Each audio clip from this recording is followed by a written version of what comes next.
É exatamente esse trecho. Quando eu digo assim, eu tenho certeza absoluta que a República é sobre ética, eu estou dizendo, quem não acha que a República é sobre ética é porque não leu a República, e ponto final, eu consigo provar isso em 30 segundos. Tá? Eu consigo provar isso em 30 segundos.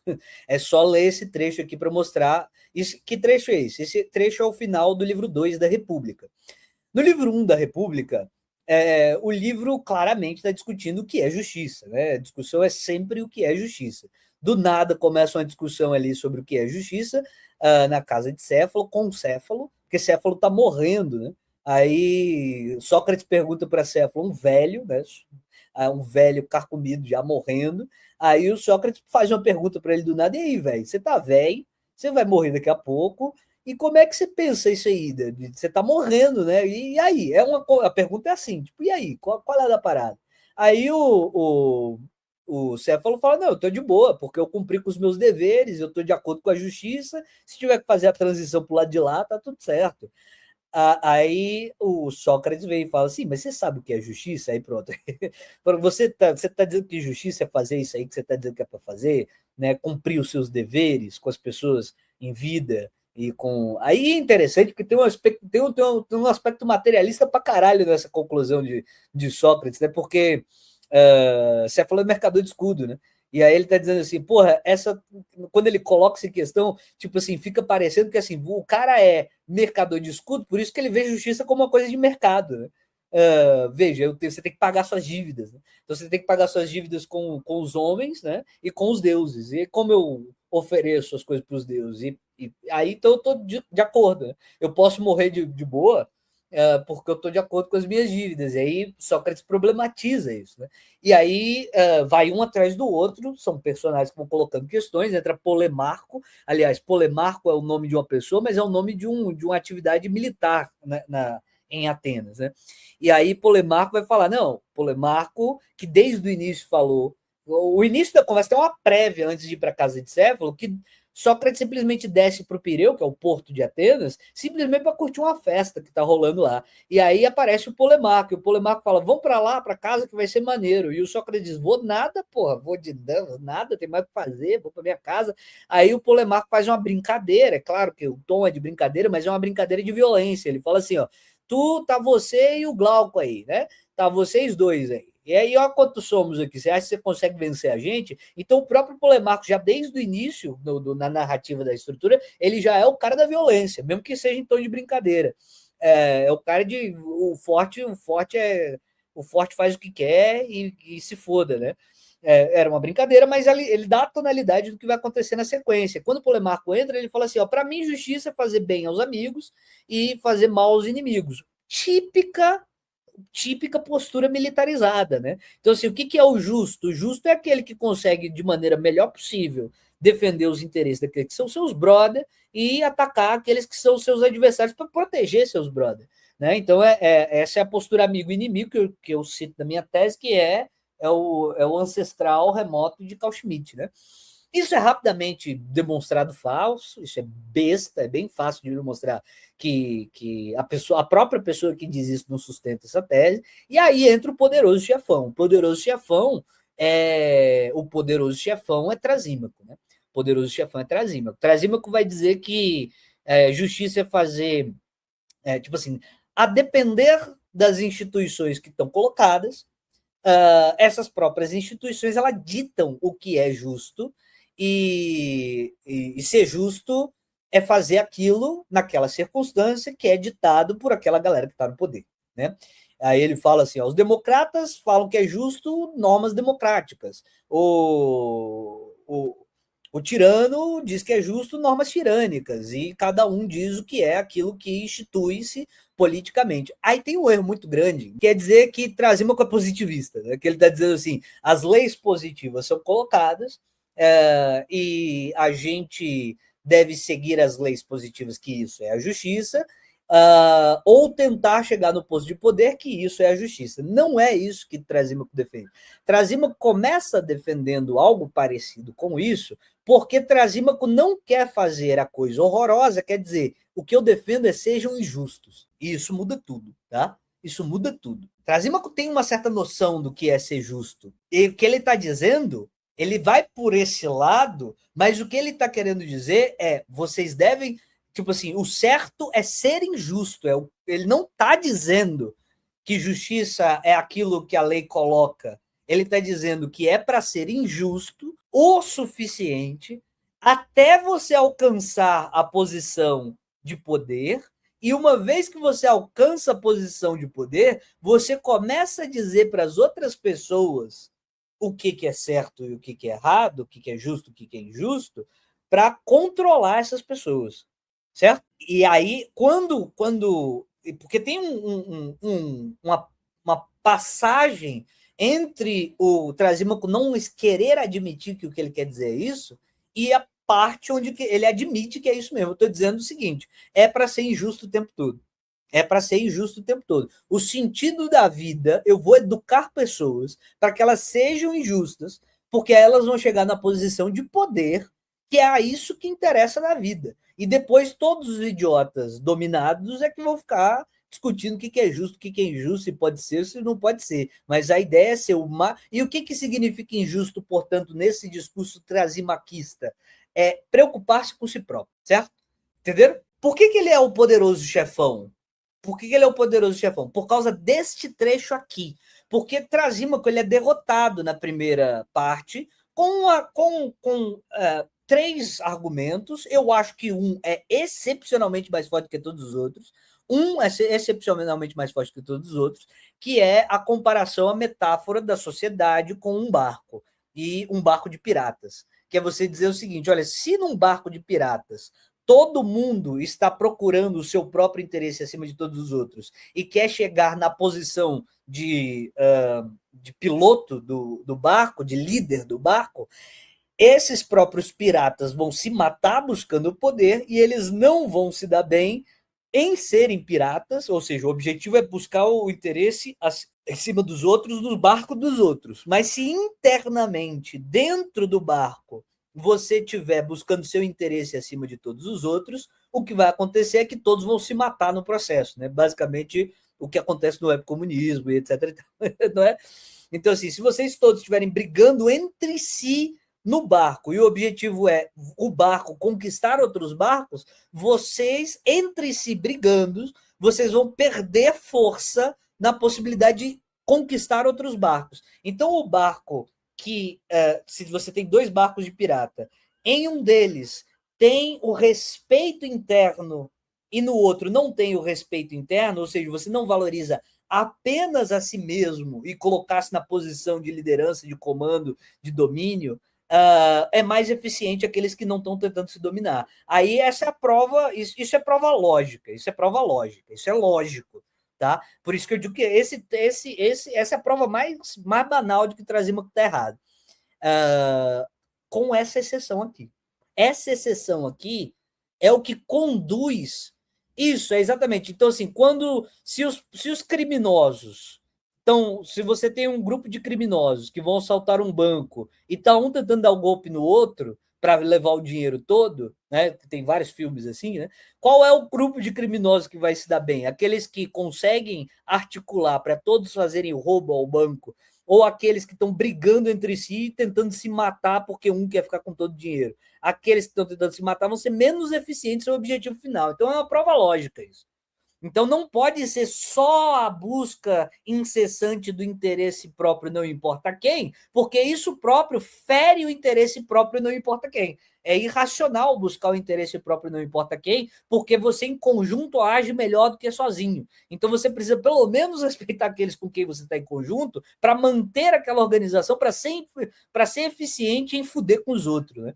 Então, esse é o ponto. Então, é uma prova lógica elementar, é bem fácil de entender. Então, das três respostas, essa massacra Trasímaco está derrotado. Só que Trasímaco fica derrotado, ele fica meio assim, resmungando no canto. Né? Aí, veja bem, só que Trasímaco foi derrotado nessa condição disso ser escarado, né? Descarado. Mas aí o ponto que vai se acender agora é: ninguém na Terra né, no livro 2. Então acaba o livro 1, Sócrates derrota Trasímaco está resmungante, e então a gente disse o que não é justiça, mas a gente não disse o que é justiça. Portanto, eu vou para casa, falou, valeu, até mais. Portanto, tem até uma discussão se o livro 1 da República ele não constituiria um livro próprio que depois foi complementado, porque ele tem todo o esquema dos que são chamados diálogos socráticos de Platão, que é o seguinte: alguém chega com muita certeza, aí o Sócrates vem, será que é isso? Aí discute uma definição, outra, aí, então ninguém sabe o que é, vou para casa, né? E o livro primeiro acaba assim. Só que o livro primeiro acaba assim, ele dizendo, então, a gente descobriu que não é justiça, mas a gente ainda não sabe o que é justiça, então vou para casa. E aí o livro 2 começa com os irmãos de Platão, Adimanto e Glauco, puxando a galera de volta e dizendo assim, opa, você não vai escapar tão fácil, Sócrates. Isso é muito legal, porque, veja bem, Sócrates é o cara, né? Todo mundo conhece, assim, de ensino médio, que Sócrates é o cara que não respondia nada e etc e tal. Pois bem, ele vai ser forçado a responder. Isso é incrível, porque isso é interessante do ponto de vista literário, do ponto de vista literário é genial, do ponto de vista da elaboração da obra platônica é interessante, porque aqui Sócrates vai dizer o que é justiça. Ele nunca diz nada. Ele sempre fica dizendo assim, isso é X. Aí a pessoa, será que é? Será que não é? Será que é? Aí quando ele consegue convencer a pessoa de que não é, ele fala, então tá bom, então vou para casa. Né? E ele nunca diz o que é nada. Aqui ele diz, na República ele diz o que é justiça. Na República ele diz o que é justiça. E aí, só que é interessante é isso. Isso é o livro 2. Depois, até o final do livro, é para responder o que é justiça. Então, assim, quando o Sócrates vai explicar, aí é textão. Entendeu? Quando é para explicar, vou te dizer o que é, aí é testaralho, entendeu? Não é uma frase, não é uma definição de 2 palavras. É um testaralho imenso. Né? Para dizer o que é justiça, eu vou escrever este livro desta grossura para dizer o que é justiça para Sócrates. Certo? Ele diz, mas eu quero marcar esse início para deixar claro que o livro é sobre isso. Então, esse é o final do livro 2. E aí está dito assim, ó. Estas palavras, amigos, parecem-me bem adequadas. Há em vós algo de divino, se não estáis convencido de que a injustiça é superior à justiça. Então ele para nessa intuição, entende? Eu não quero te ensinar o que é justiça. Agora, não vem me defender igual Trasímaco, que é legal ser injusto. O ponto de Sócrates era só esse, para de defender que é legal ser injusto. Agora, o que é justiça, sei lá, é alguma coisa que a gente intui mais ou menos e tal, mas aí ele tá nesse papo, olha, se tem algo em vocês que está dizendo que não é legal ser injusto, ótimo, tô indo para casa, né? E aí a galera vai dizer, não, você não vai para casa, você fica, seu filho da puta, toda vez, isso é Platão, viu? É Platão escrevendo sobre Sócrates. Não dá para ficar só assim, eu não sei que nada, não sei, né? Eu quero que você me diga alguma coisa. Esse trecho ele puxa para isso. Olha só, com clareza, não tem dúvida sobre o trecho. Olha só, sendo capaz de falar sobre ela dessa maneira. Ora, a verdade é que não me pareceis persuadidos, deduzo do vosso caráter em geral, pois pelas vossas palavras em si, eu ficaria a desconfiar de vós. Mas quanto mais confio em vós, mais me sinto embaraçado com o que hei de fazer. Pois não tenho maneira de defender a justiça. Parece-me que sou incapaz. E a prova disso é que não aceiteis as palavras com as quais eu supunha demonstrar a Trasímaco que a justiça é melhor do que a injustiça. No livro 2, os irmãos de Platão, eles aparecem dizendo assim, não, beleza, você derrotou Trasímaco, etc e tal, mas tem um porém. É claro, se você tiver um monte de gente tentando tomar a liderança do barco, essas pessoas não dizem que estão fazendo isso. Elas não dizem que estão fazendo isso. Isso faz toda a diferença. É o trecho do Anel de Giges. É assim, ó, na real, tá todo mundo buscando o seu poder próprio, ficar com mais garotas, ter mais dinheiro, ter mais tempo de descanso. Tá todo mundo fazendo isso, mas ninguém admite. Todo mundo, se pudesse mesmo, seria o presidente da República, mas ninguém admite.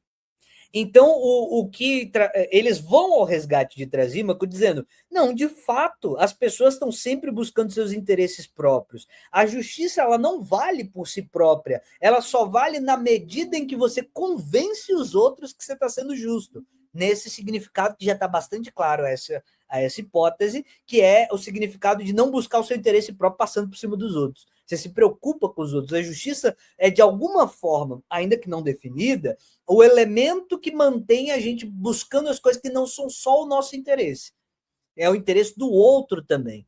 Mas aí eles estão dizendo assim, olha, no fundo, no fundo, no fundo, a gente até diz, a gente até quer ser sentido como buscando o interesse dos outros, prestando atenção nos outros. A gente até faz isso, mas a gente só faz isso não por ela própria, não como se ser justo fosse uma vantagem, mas porque se os outros acharem que a gente é injusto, a gente se fode. Então a justiça não tem valor próprio, ela só tem valor social na medida em que eu tenho que parecer justo para ter bons ganhos próprios. E, portanto, por isso todo mundo mente. Essa é a tese que está sendo administrada por Admanto e Glauco, que são irmãos de Platão. Isso é sempre legal de referenciar. E aí o Sócrates vai para esse trecho aqui, né? Então, ó, isso, o valor é instrumental. A justiça tem valor instrumental e nunca próprio. Esse é o tema. Aí eles estão tentando pressionar. Não, eu quero ver você defender, Sócrates, a justiça como valor próprio, não como valor instrumental. Aí todo o resto da República é para dar conta desse problema, mostrando que o Trasímaco é o verdadeiro chefão, certo? A questão é, Trasímaco era descarado, não dá. Agora, Trasímaco escondido, mentiroso, que parece ser justo e consegue parecer ser justo na medida em que é injusto, essa é a verdadeira potência, né? Aí, veja só, e a prova disso é que não aceitastes as palavras com as quais eu supunha demonstrar a Trasímaco que a justiça é melhor do que a injustiça. E, por outro lado, não posso deixar de a defender. Com efeito, tenho receio que seja impiedade que, atacando-se a justiça na minha presença, eu não a defenda, nem lhe acuda enquanto puder respirar e for capaz de falar. O melhor, portanto, é socorrê-la dentro dos limites da minha capacidade. Então, Glaucon e os outros pediram-me que lhe acudisse com todos os meios e não deixasse ir abaixo a discussão, mas que investigasse até ao fim qual a natureza de cada uma delas e qual a verdade acerca das respectivas vantagens, né? Tem que ter uma vantagem própria e não uma vantagem instrumental. Disse-lhes, então, qual era o meu parecer, que a pesquisa que íamos empreender não era coisa fácil, mas exigia, a meu ver, acuidade de visão. Ora, uma vez que nós não somos especialistas, entendo prosseguir que devemos conduzir a investigação da mesma forma que o faríamos se alguém mandasse ler de longe letras pequenas. Ele está fazendo uma metáfora. Essa metáfora é fundamental para entender o que é a República, ou a Politeia, né? Ó, é essa metáfora que define o rumo da Politeia, que é falar sobre a cidade, certo? A pessoa que não entendeu que o livro é todo sobre ética é porque simplesmente leu de olho fechado, né? Leu de olho fechado, tá? Então, olha só. Ora, uma vez que nós não somos especialistas em justiça, entendo, prossegui eu, que devemos conduzir a investigação da mesma forma que faríamos se alguém mandasse ler de longe letras pequenininhas, ou seja, você não consegue ver direito, a pessoas de vista fraca. E então, alguma delas desse conta de que existiam as mesmas letras pequenas em qualquer outra parte, em tamanho bem maior, aí é mais fácil de ver. E numa escala mais ampla. Parecer-lhes-ia, penso eu, um autêntico achado que depois de lerem primeiro essas letras grandes, pudessem então observar as menores. Aí ele vai falar, se eu consigo enxergar justiça num sujeito, eu não consigo enxergar justiça numa cidade, então vamos elaborar uma cidade que tem justiça, para quando eu olhar para ela, é o paradigma no céu, quando eu olhar para ela, que é essa cidade que a gente está inventando, eu vou olhar para ela e entender o conceito de justiça nessa cidade que eu planejei para ser justa, para depois olhar para ela e falar, você tem que fazer como essa cidade. É uma metáfora explícita, tá? Então, parecer-lhes-ia, penso eu, um autêntico achado que depois de lerem primeiro estas, as grandes, pudessem então observar as menores, a ver se eram a mesma coisa. Absolutamente, disse Admanto. Mas que semelhança vês tu, ó Sócrates, com a investigação sobre a justiça? Vou dizer-te, respondi. Diremos que a justiça é de um só indivíduo ou que é também em toda a cidade? Também é, replicou. Logo, a cidade é maior do que o indivíduo, é maior. Portanto, talvez exista uma justiça numa escala mais ampla e mais fácil de apreender. Se quiserdes, então, investigaremos primeiro qual a sua natureza nas cidades. Quando tivermos feito essa indagação, executá-la-emos em relação ao indivíduo, observando a semelhança com o maior na forma do menor. Parece-me que falas bem, respondeu ele. Ora, pois, disse eu, se quisermos fazer um debate sobre a formação de uma cidade, veríamos também a justiça e a injustiça a surgir nela. Aí eles criam uma cidade ideal, com a justiça perfeita, e veem ela desconstruindo-se no tempo. Ela de perfeita, quando ela é colocada no tempo, ela indo degenerando enquanto cidade ideal. E aí você vai ver o que é uma cidade ideal e uma cidade degenerada para você observar esse paradigma e entender o que é justiça no sujeito. É isso que esse livro escreve. Eu não tenho um pingo sequer, certo? Sequer de dúvida sobre isso. Ele está dizendo assim, ó, essa cidade ideal existe? Não. A gente vai criá-la em palavras. O trecho do texto fala assim, é uma cidade em palavras. Cidade em palavras. Ela não existe. A gente vai criar essa cidade em palavras e vai imaginar essa cidade em palavras não parada no tempo ideal absoluto, mas vai colocá-la dentro da história. Imagina essa cidade passando gerações. Ela, com o passar do tempo, ela vai se degenerando e a gente vai ver exatamente o que é a justiça e a injustiça. Ela, uma cidade justa e ela degenerando. Para a gente, não, o objetivo não é criar uma cidade ideal, não é criar um sistema político, é um sistema ético. O exemplo é o modelo. Você olha para o modelo, ele isolado no infinito, depois você encaixa ele numa reflexão mental de colocar no mundo e ver ele se articulando, e você vai ver os dois, tanto ela no seu aspecto justo, quanto no seu aspecto injusto, para usar esse modelo que a gente criou em palavras como paradigma para você entender por que a justiça é boa em si mesma. Certo? É isso que está escrito no texto. É isso. Certo? Agora, por que alguém pode interpretar que tem política nesse texto? Porque a formulação da politeia ideal, ela é obviamente em palavras, ela não foi criada para ser construída, isso não está colocado.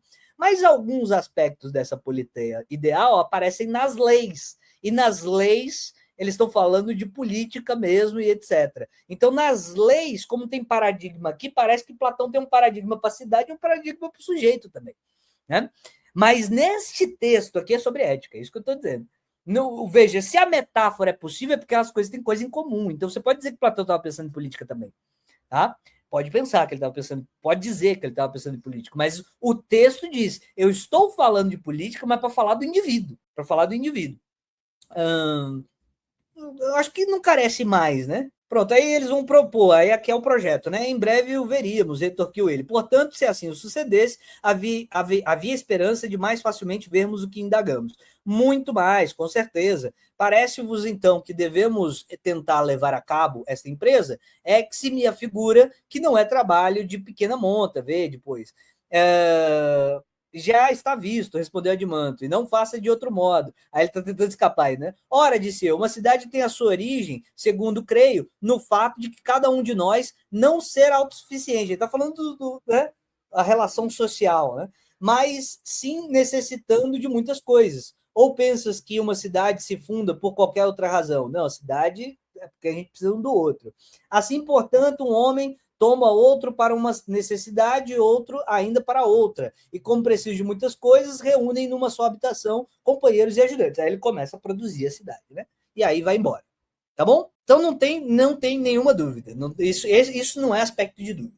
Tá? Isso não é aspecto de dúvida. É como se fosse um mapa. O que ele vai fazer? Ele vai fazer esse mapa da cidade ideal, e aí ele vai dizer assim: a cidade ideal é assim, a razão coordena o ímpeto, né, a violência, para comandar pela violência, por vezes, os próprios desejos. E aí isso, em metáfora, você tem um grupo de pensadores, né, o rei filósofo, que vem da estrutura do ímpeto, que são pessoas selecionadas dentro da sociedade para serem as melhores, os guerreiros, inclusive com eugenia, né, com escolha de quem são os melhores guerreiros para eles terem relações sexuais entre si, para eles criarem os melhores cidadãos e etc. E no final das contas, você tem a estrutura básica, que são os comerciantes, etc. e tal, que não participam da política, né? Beleza. E as mulheres podem participar, porque não tem diferença entre homem e mulher, a não ser como o careca e o cabeludo. Essa frase é muito boa, né? Então, que ele está apontando que várias criações sociais são inventadas, essa distinção entre homem e mulher não faz sentido, a não ser por causa da força, né? Mas isso não impede de participar da política e etc. Aí ele vai criar esse modelo ideal. Nesse modelo ideal, o que é a justiça? Então, a comparação, né? Uma cidade ideal é que os mais inteligentes governam, o exército segue a ordem desses mais inteligentes, que administram o resto que não goza de inteligência e que vive só pelos interesses pessoais, como os comerciantes. Essa é a metáfora. Aí a metáfora é para dizer da alma humana. Como é que seria uma... Aí ele diz, essa ordem, a organização dessa forma, razão comandando o ímpeto para controlar os desejos, essa é a metáfora que eu quero para dizer justiça quando está organizado dessa forma. Então, o que seria justiça no ser humano? Seria você estar bem organizado. A sua razão comanda o seu ímpeto, a sua vontade para violentar, inclusive, a si mesmo, para impedir que você vá de acordo com os seus desejos, quando isso não é bom para você próprio. É sobre isso a República. Tá? É sobre isso a República. A República é sobre esse tema.